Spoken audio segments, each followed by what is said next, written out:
The autumn night was unusually quiet in Memphis, Tennessee. Special Agent Sarah Johnson exhaled deeply as she steered her unmarked black Dodge Charger through the empty suburban streets. The digital clock on her dashboard read 11:45 p.m. After wrapping up a complex drug trafficking surveillance operation, all she wanted was to get home, take a hot shower, and crawl into bed. Sarah had spent 12 years building her career at the FBI, earning respect and admiration from her colleagues. At 36, she was one of the youngest supervisory special agents in her division, known for her sharp instincts and unwavering dedication to justice. Her neat black blazer and pressed white shirt still looked fresh despite the long day, a habit ingrained from her military background before joining the bureau. The streetlights cast long shadows across the road as she carefully maintained the speed limit. Sarah was always cautious, especially during late-night drives. As a black woman in law enforcement, she understood better than most the delicate balance between her badge and others' prejudices. In her rear-view mirror, sudden flashing blue lights pierced the darkness. Sarah checked her speedometer. She was going exactly 35 miles per hour in a 35 zone. Her turn signals had been used properly, and her tags were current. There was no legitimate reason for a stop. "Just remain professional," she whispered to herself, already reaching for her credentials as she pulled over. Through her side mirror, she watched a white officer approach, his hand resting casually on his holstered weapon. Sarah activated the FBI-issued dashboard camera with a discreet button press under her steering wheel. Officer Michael Brennan was having a bad night. At 45, he'd spent 20 years patrolling these same streets, watching the neighborhood change in ways that made him uncomfortable. His recent divorce and gambling debts had left him bitter, and he'd developed a reputation among local minorities for his aggressive stops. "License and registration," he barked, shining his flashlight directly into Sarah's eyes. She remained calm, keeping both hands visible on the steering wheel. "Good evening, officer," Sarah replied evenly. "My credentials are in the center console. I'm going to reach for them now." "Just hurry up," Brennan snapped, watching her movements with suspicious eyes.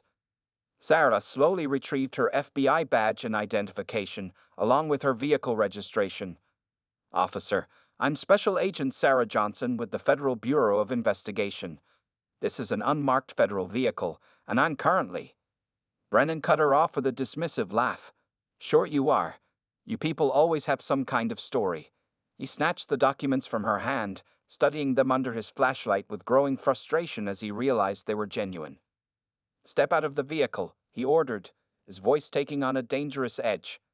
"Officer Brennan." Sarah read his nameplate. "I've identified myself as a federal agent. There's no probable cause for—" "I said get out of the car." His voice rose sharply. "I can smell marijuana coming from your vehicle." Sarah knew there was no marijuana.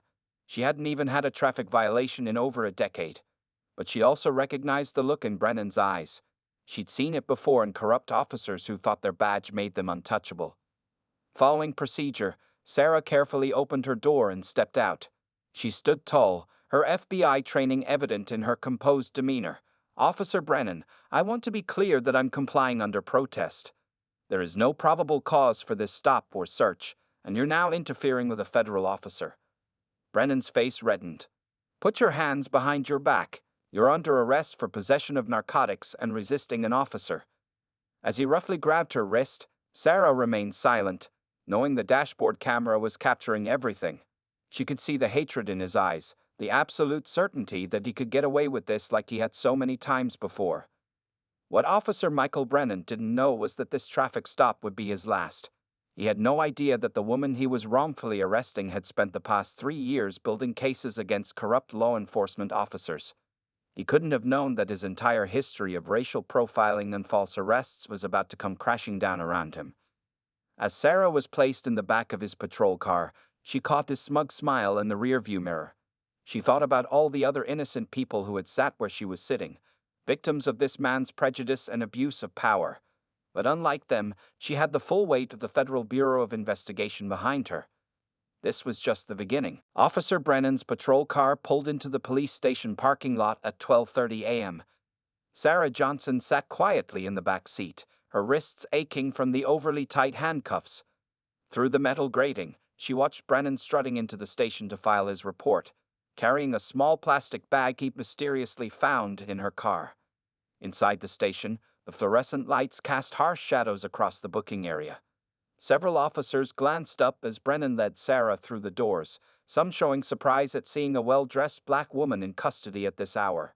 Sergeant Maria Rodriguez, a veteran desk officer, immediately noticed something wasn't right about this arrest.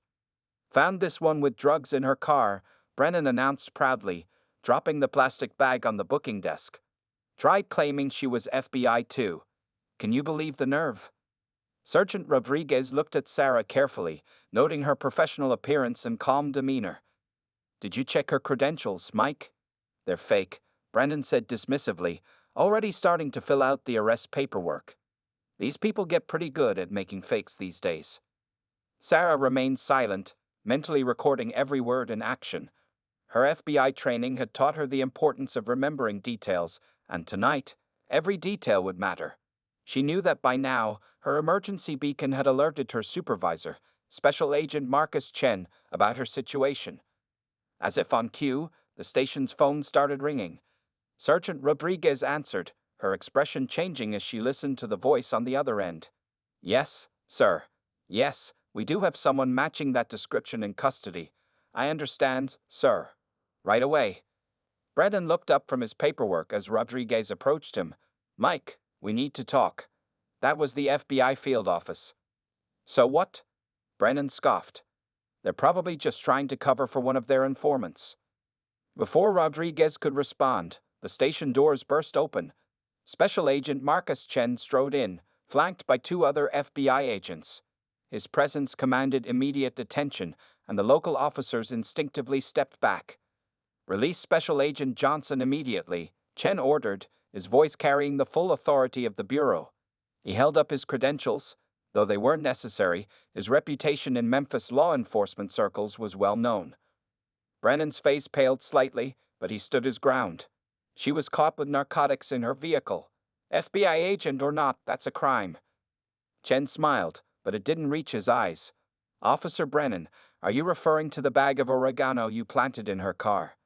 The one you keep in your patrol vehicle's glove compartment for exactly these types of situations?" The other officers in the room turned to stare at Brennan, who started to sweat. Sergeant Rodriguez quickly moved to unlock Sarah's handcuffs. "We've been investigating complaints about you for months, Officer Brennan," Chen continued. "Tonight, you just happened to pick the wrong target. Agent Johnson's vehicle is equipped with multiple cameras, and your body cam, which you failed to turn off, caught some very interesting comments you made while searching her car."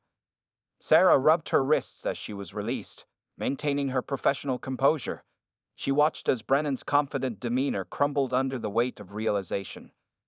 "This is all a misunderstanding," Brennan stammered, backing away from the booking desk. "I was just doing my job." "Your job?" Sarah finally spoke, her voice clear and steady. "Your job is to protect and serve, Officer Brennan. Not to terrorize innocent citizens based on the color of their skin. Not to plant evidence. Not to abuse your authority." Two internal affairs officers entered the station, having been called by Sergeant Rodriguez. They didn't look surprised to find FBI agents already there. "Officer Michael Brennan," one of the IA officers announced, "you're being placed on administrative leave pending an investigation into multiple complaints of misconduct." As Brennan was led away to surrender his badge and weapon, Sarah turned to her supervisor. "How many others?" she asked quietly. "We've identified 17 similar cases in the past year alone," Chen replied. "All black or Hispanic drivers, all late-night stops, all with mysteriously discovered evidence. But now we got him on camera, and this time he messed with a federal agent." Sarah watched Brennan being escorted out, thinking about all the lives he had damaged with his actions. This was just the first step in a much larger investigation, one that would expose not just a single corrupt officer, but an entire system that had allowed his behavior to continue for years. The night was far from over, and the real work was just beginning. The next morning, the Memphis FBI field office was buzzing with activity. Sarah Johnson sat in a conference room with Special Agent Chen and a team of investigators, reviewing footage from the previous night. On the large screen, Officer Brennan's body camera footage played, revealing his racist comments and deliberate evidence planting. Play that section again, Sarah requested, leaning forward. The video showed Brennan returning to his patrol car after first approaching her vehicle. He could be clearly heard muttering racial slurs before retrieving the small bag of fake drugs from his glove compartment. Lisa Torres, the lead investigator from Internal Affairs, shook her head as she took notes. In 20 years of investigating police misconduct, I've rarely seen anything this blatant. He didn't even try to hide it. Because he never thought he'd get caught, Chen replied, pausing the video. We've cross-referenced his arrest records with traffic stop data. In the past 5 years, 92% of his drug-related arrests involved Black or Hispanic drivers. Almost all of them accepted plea deals because they couldn't afford proper legal representation. Sarah opened a thick file containing statements from previous victims. Many of them lost their jobs, their homes, some even lost custody of their children, all because of false charges. Her voice remained professional, but her colleagues could hear the controlled anger underneath. The conference room door opened, and District Attorney Rachel Martinez walked in. Her face was grim as she carried another stack of files. It's worse than we thought. We've identified at least 30 cases that need to be immediately reviewed. My office is already preparing to vacate those convictions. What about Brennan's supervisors? Sarah asked, turning to Torres. There's no way they didn't notice this pattern. Torres pulled up another document on the screen. We're looking into Lieutenant James Wilson and Captain Robert Hayes. Both received multiple complaints about Brennan over the years. All were dismissed without investigation. The room fell silent as security footage from the police station played next, showing Sarah's booking. The cameras had captured everything, including Brennan's confident swagger, and the moment it all fell apart when the FBI arrived. He's requesting a union lawyer, Martinez informed them. Claims he's being set up. Says the FBI is targeting him because he's a good officer who makes lots of arrests. Sarah stood up and walked to the window, looking out over the city she'd sworn to protect. How many other Brennans are out there? How many other lives have been destroyed because nobody stopped them? Chen joined her at the window. That's why this case is so important. We're not just prosecuting one corrupt officer. We're exposing a system that protected him. The team spent the next several hours building their case. They compiled video evidence, arrest records, traffic stop data, and witness statements. Each new piece of evidence revealed a deeper pattern of abuse and racial profiling. Around noon, Sarah's phone buzzed with a news alert. The story had broken. Local media was reporting on Brennan's suspension and the FBI investigation. Social media was already flooding with stories from other victims coming forward. This is going to get ugly, Martinez warned, reading the news on her tablet. The police union is already releasing statements defending Brennan, calling this a witch hunt. Let them, Sarah replied firmly. We have the evidence. We have the truth. And most importantly, we have a responsibility to every person Brennan wrongly arrested. Torres received a message on her phone and quickly stood up. Brennan just arrived at Internal Affairs for questioning. His lawyer's with him, but he looks nervous. The union rep isn't happy that we have the FBI involved. Good, Chen said, gathering his files. Sarah, you ready for this? Sarah straightened her jacket and picked up her notes. This wasn't just another case for her. This was about justice, about fixing a broken system that had failed too many people for too long. More than ready, she answered. Let's go show Officer Brennan exactly what happens when he picks the wrong person to frame. As they left the conference room, Sarah thought about all the people who hadn't had the power or resources to fight back against Brennan's abuse of power. Today, she wasn't just an FBI agent doing her job. She was their voice, their chance for justice. The real battle was about to begin in the interrogation room, and Sarah Johnson was more than prepared to fight it. Officer Michael Brennan sat in the gray interrogation room, trying to maintain his confident facade. His union lawyer, David Peterson, shuffled papers nervously beside him. Across the table, Sarah Johnson and Special Agent Chen sat calmly, their evidence files spread out before them. Let's start with last night, Sarah began, her voice professional and measured. You pulled over an unmarked federal vehicle without probable cause. Why? I observed erratic driving, Brennan replied automatically, but his eyes wouldn't meet hers. I was just doing my job. Chen pressed play on a laptop, and the dashboard camera footage filled the screen mounted on the wall.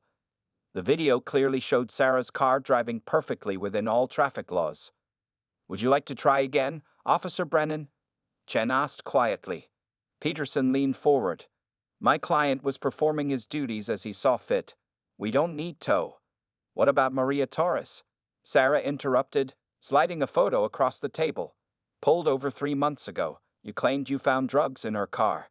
She lost her teaching job, her apartment, and spent 2 weeks in jail before making bail." Brennan's face twitched. "That was a legitimate arrest." "Really?" Sarah opened another file, because the dash cam footage from that night shows you planting evidence in her vehicle too.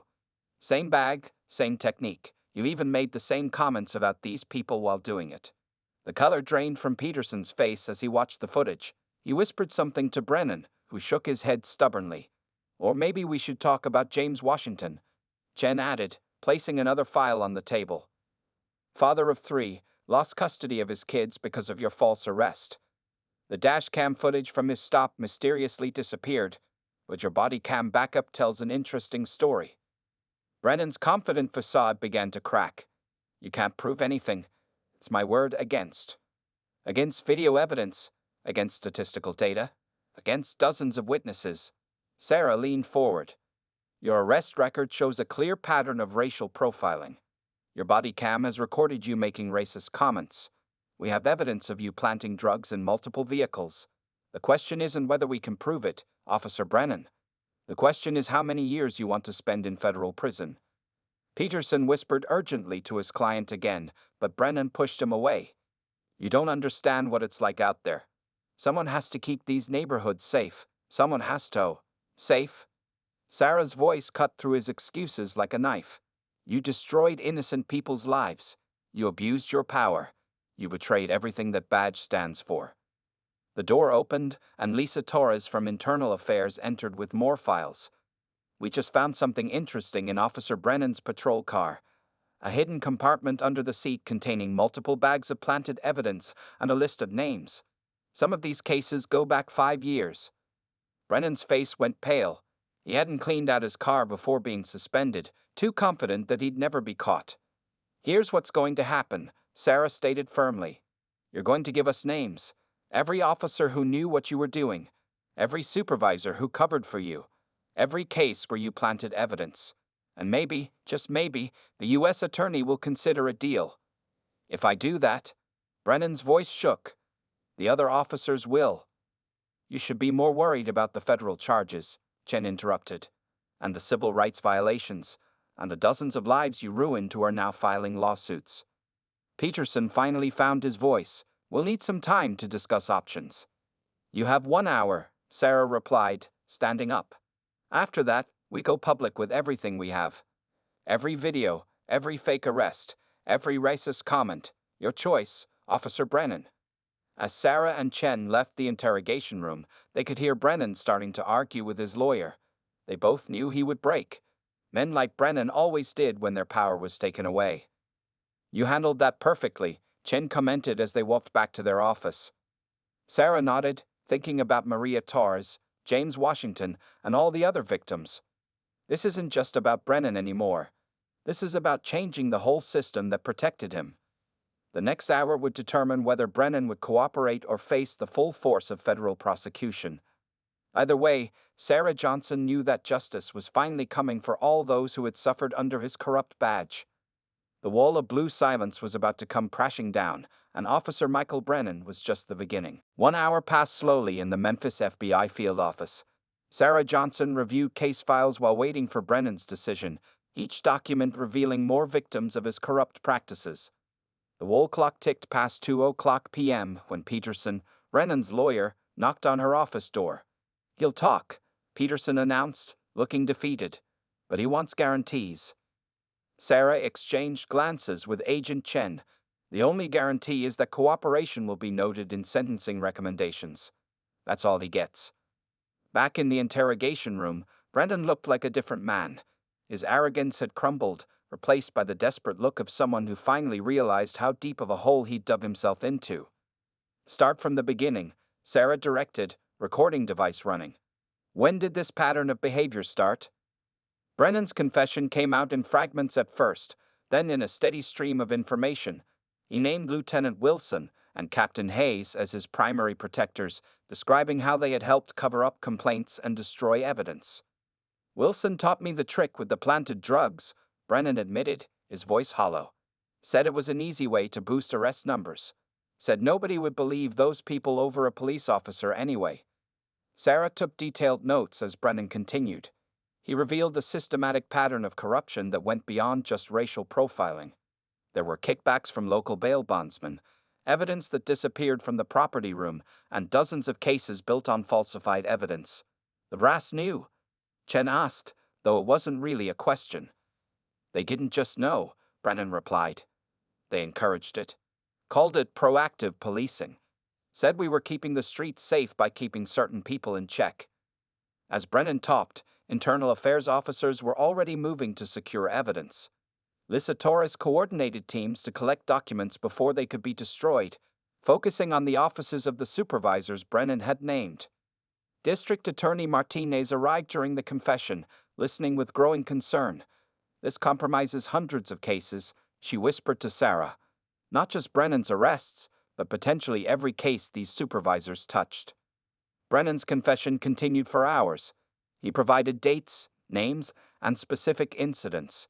He described how the department's internal affairs process had been corrupted to protect officers like him, how complaints from minority communities were systematically buried. What made you target my car that night? Sarah finally asked the question that had started it all. Brennan couldn't meet her eyes. It was a nice car in what we called a target neighborhood. I saw a black woman driving alone at night. It was just routine for me by then. I didn't even think about it anymore. Sarah felt a mix of anger and pity. How many others? How many lives did you destroy without thinking about it? I don't know, Brennan admitted, and for the first time, there seemed to be genuine remorse in his voice. I stopped counting after a while. It was just normal. As the confession wrapped up, the FBI office was buzzing with activity. Teams were preparing arrest warrants for Lieutenant Wilson, Captain Hayes, and several other officers implicated in Brennan's testimony. Evidence teams were gathering documents, and prosecutors were already reviewing cases that would need to be reopened. We'll need protection, Peterson said as his client finished signing his statement. When this gets out, there will be officers who want to keep him quiet. Sarah nodded to Chen, who was already making arrangements. He'll be moved to a federal facility tonight. We're not taking any chances. As Brennan was led away by federal marshals, Sarah stayed behind in the interrogation room, looking at the files spread across the table. Each folder represented a life damaged or destroyed by systemic corruption and racism. This is going to shake the entire department, Tari said, joining her.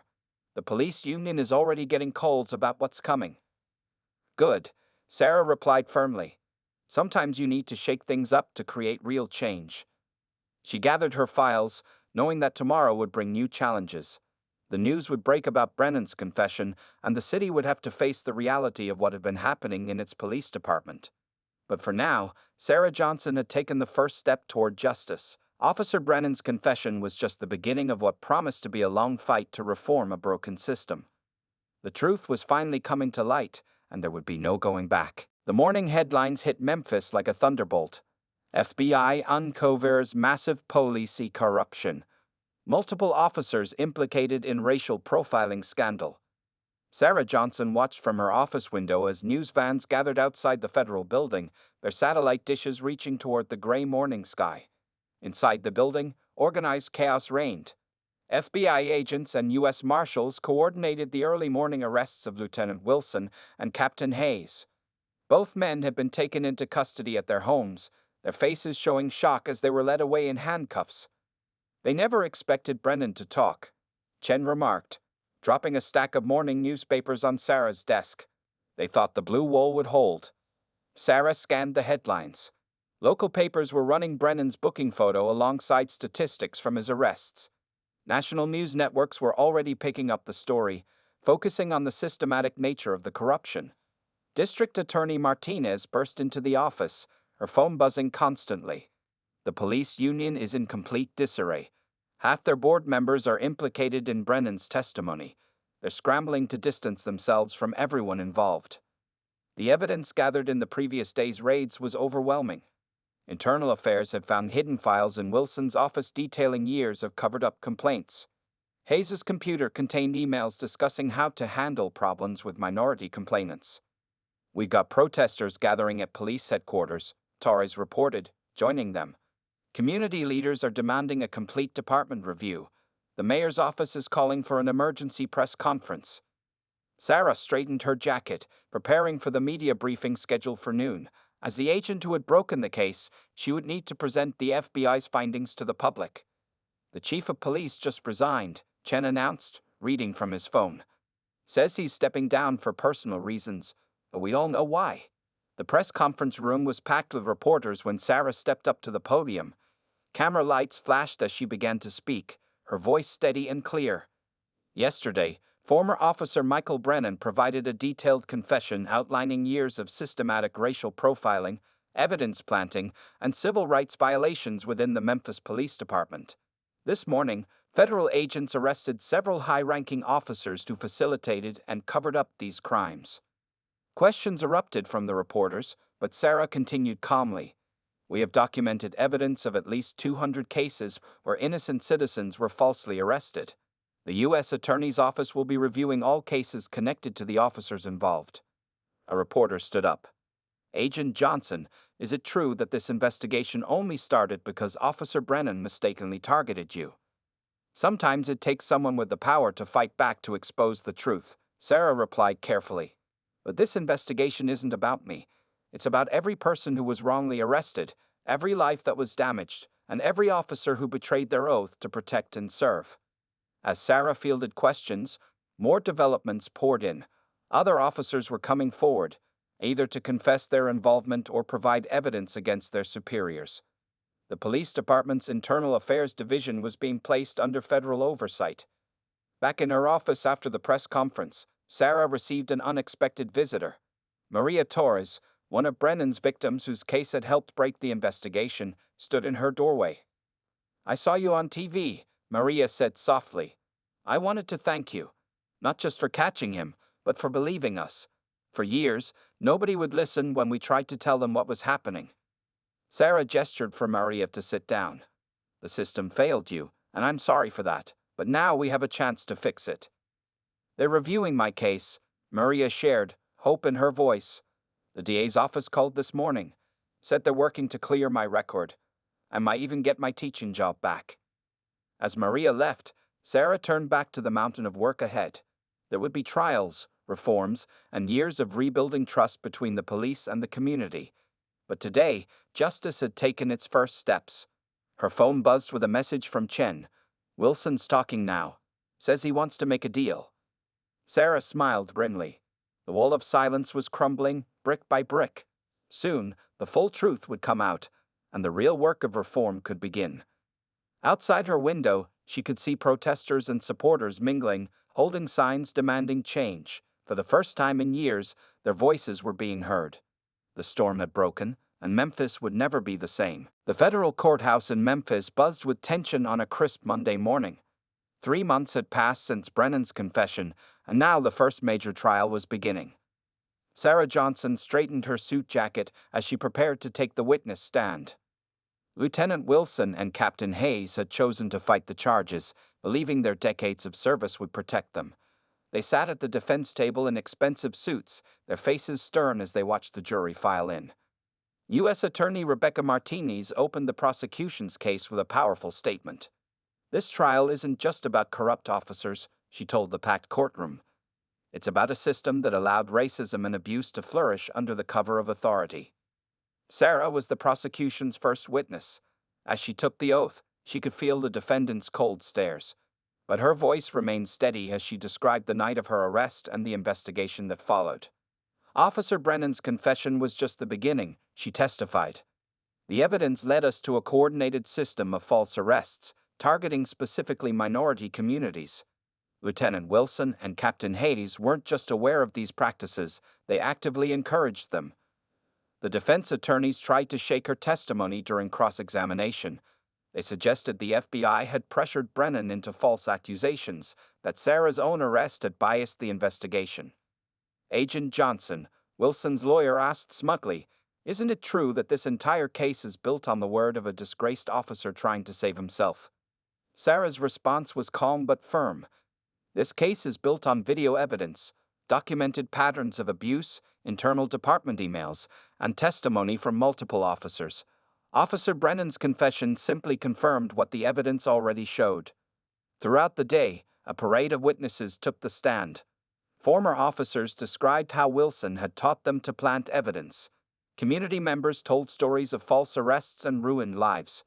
Internal affairs investigators presented documents showing how Hayes had buried complaints.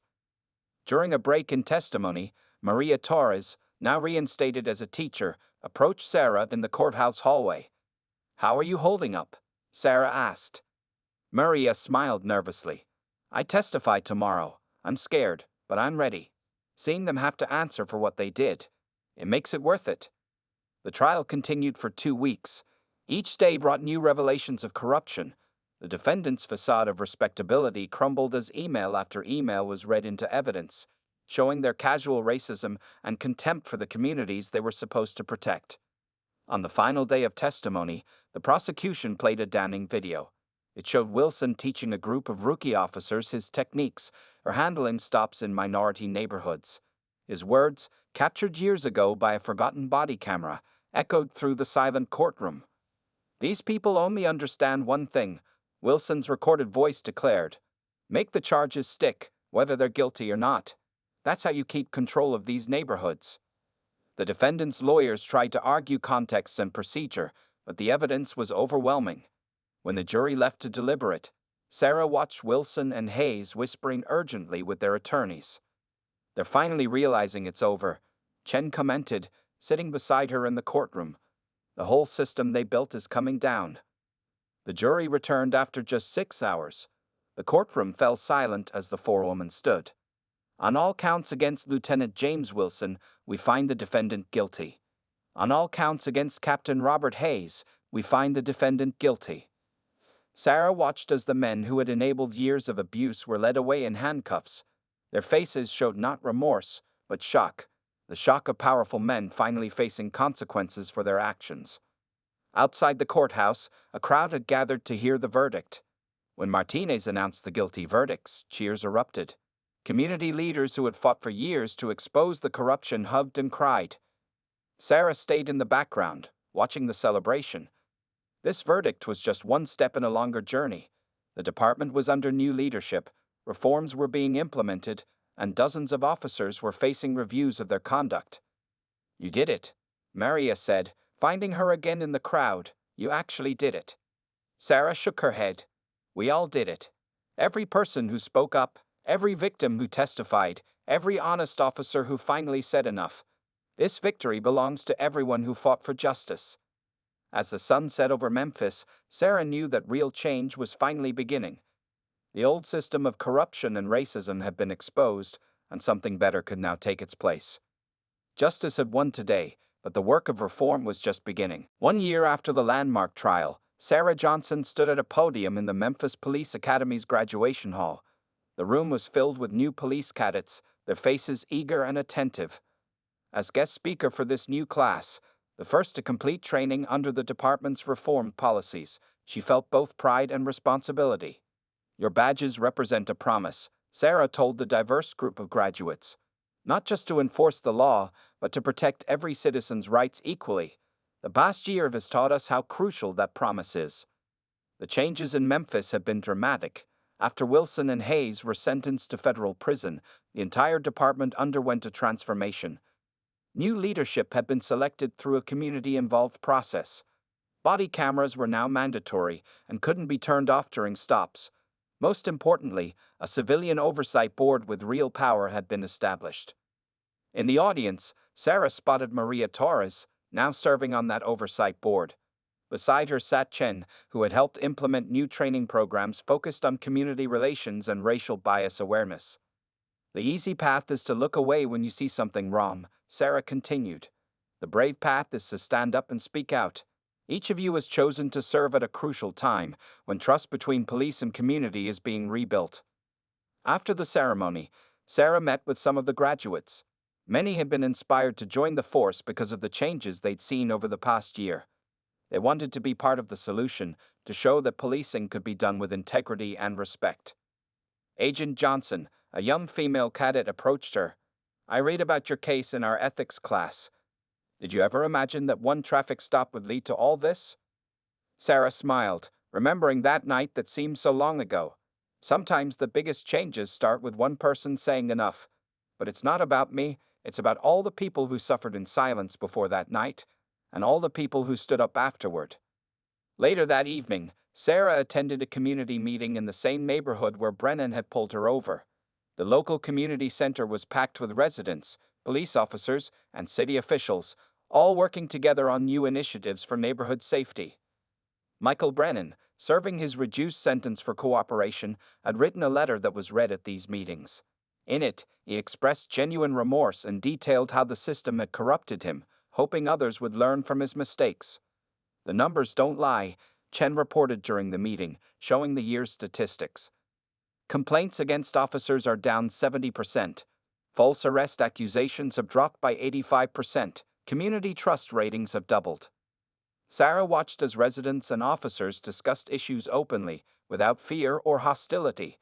It wasn't perfect, real change never was, but it was progress. After the meeting, she walked to her car, remembering that night 1 year ago. The same street looked different now. New community programs had brought life back to the neighborhood. People weren't afraid to be out after dark, and police cars drove by as guardians rather than threats. Her phone buzzed with a message from Martinez. Wilson and Hayes' appeals were denied. The convictions stand. Justice had been served, but Sarah knew that wasn't the end of the story. Real change wasn't just about punishing the guilty, it was about building something better for the future. As she drove home, Sarah passed a police officer making a traffic stop. She smiled as she noticed everything being done by the book: lights on, camera recording, respectful interaction. The system wasn't perfect yet, but it was evolving. Back in her office, Sarah looked at the wall of photos showing the changes over the past year. New civilian oversight members being sworn in, community policing programs in action, reform training sessions at the academy. Each image represented a step toward what policing should be. A framed news article hung in the center, its headline reading, "Memphis Police Reform Becomes National Model." Other cities were now studying their program, learning from their experience in transforming a broken system. Sarah gathered her things to head home, passing the academy graduates in their crisp new uniforms. They represented hope, hope that law enforcement could change, that justice could prevail, that one person standing up for what's right could make a difference. The story that began with a corrupt officer's mistake had become something much bigger, a blueprint for change, a testament to justice, and a reminder that the power to transform broken systems lies within each person who chooses to stand up for what's right. Memphis had changed, and with it, the possibility of change had spread across the nation.